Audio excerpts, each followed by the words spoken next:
All right, so this video came in for a coolant leak. She said she had a bad radiator. Ended up finding a cracked little plastic elbow.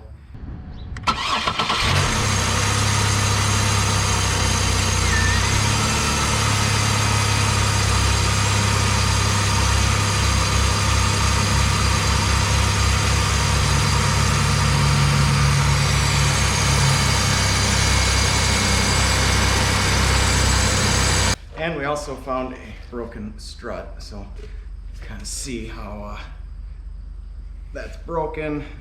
Kind of funny how, just driving it on the trailer, I could hear it clunking around, but anyway, hopefully we got her situated and safe again. All right, well, while I work on this car, I figured I would share a client story with you. Due to some safety concerns with this client, it's going to be kind of vague, so I do apologize, but we are pretty concerned about her safety. So I started working with this client towards the end of 2019. She was having a little bit of car trouble, and I ended up picking her car up and meeting with her. And at that time, she didn't have her children in her care. They were in foster care, and she was struggling with some alcoholism and dealing with an abusive, at the time, husband, but they were separated. Fast forward another year, and I met with her again. She was having some more car trouble, and same deal. Her kids were in foster care. She was getting her act together more, but still not quite to the point she could have her children back. Still separated from her husband, all of that. And then, met with her, prayed with her in her apartment. We prayed that her kids would come home. And then fast forward another few months, and their car, they had gotten a different vehicle, and they were gotten in an accident, and it had been totaled. And we had a vehicle that we thought might work. So I met with her again, got to meet her children because they had come home, found out that she had recently finally gone through and divorced her abusive husband. So now he's an ex-husband, which is a huge, huge step for her.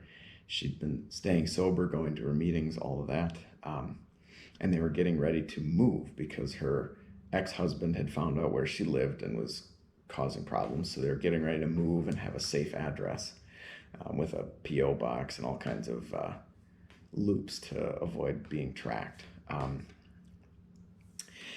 And anyway, so I met her, and the car we were going to give her was a stick shift. And she was very, very nervous about driving the stick shift. She'd never driven one before. So I said, all right, well, I can teach you how to drive it tomorrow. Do you want a ride to prayer night tonight? And she said, absolutely. I would love to come to prayer night. Can you pick me and my kids up? I said, sure. So I picked them up. We went to prayer night. That was our first week of having our answered prayers written on the wall, which is something we've started doing just to show God's faithfulness that we've seen. And we're driving home, and at the time, I didn't remember this. And she looked at me and she said, you need to write that my kids came home on your wall, because 6 months ago when I saw you last, we sat in my living room and we prayed for that. It was just so incredible to see her seeing God working in her life and remembering back to what we had prayed for 6 months ago, and to see her sort of start turning towards Jesus. Then I got to spend the whole next day with her, teaching her how to drive stick shift. Her kids were in the back seat of the car, heckling her and teasing her, and she was driving, and I was in the front seat.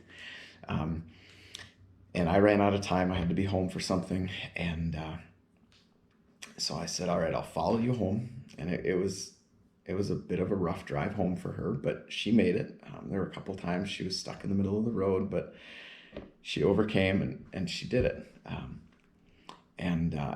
It was incredible, because I've talked with her social worker a bit too, and she struggles with anxiety and all sorts of, confidence issues just relating to her abusive ex-husband. And her social worker was so proud of her that she just faced these fears head on, faced the anxiety head on and overcame it. Now she's driven the car all over the place to big cities, everything, and she's just getting better and better at it, and just she's moved, and her family are doing really well.